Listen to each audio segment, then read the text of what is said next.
When I say the first Texans, what probably comes to mind is cowboys in the Wild West and saloon fights. But the first Texans are really the Native Americans.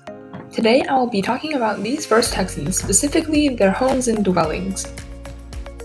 First up is the teepee.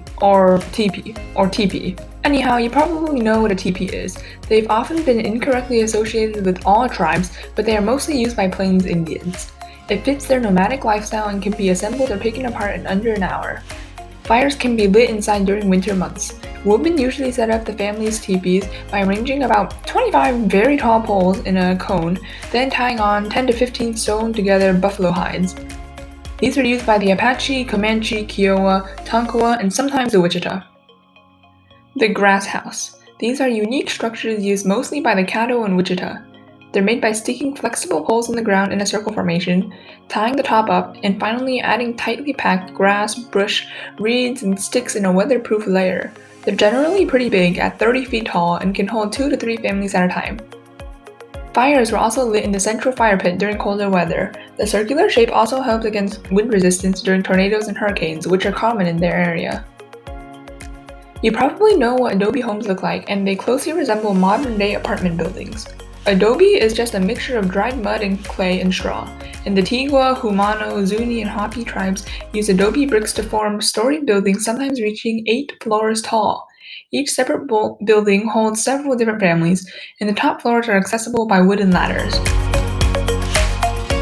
Wigwams or wickiups are dome-shaped structures made of wood and bark.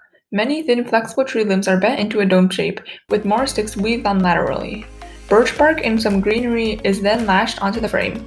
Wigwams are smaller structures at around 8 feet tall and 12 to 15 feet in diameter. They're semi-permanent dwellings used by the Karankawa and some of the Apache, and were lived in for several months at a time. When tribes traveled to another area, they simply left the wigwams behind and built another one at their new location. Obviously, igloos weren't used by any of the Texas groups, but by the Inuit in Alaska, Canada, and Greenland. You probably have seen what an igloo looks like, and they're a small, dome-shaped home made from blocks of snow. Only a few people can live in one at a time, but they're only used in the winter, as sealskin tents and teepees are used in warmer weather. Longhouses also weren't really used by Texas tribes. They were mostly used by groups in the Northeast, like the Iroquois Confederacy, in heavy wooded areas. These homes were built to last, usually having a 25-year lifespan. They were long, hence the name, and typically about 50 feet, but also reaching up to 200 feet in length. Split into compartments, over 10 families could reside in a single longhouse. Longhouses were built using methods similar to a current-day style: a wooden frame, then birch bark or straightened wood planks fastened on top. Overall, Native American and indigenous peoples' dwellings are varying and come in all shapes and sizes. It's a great example of how early people have adapted to different biomes and environments. Even just in the state of Texas, we have many different styles of houses and buildings.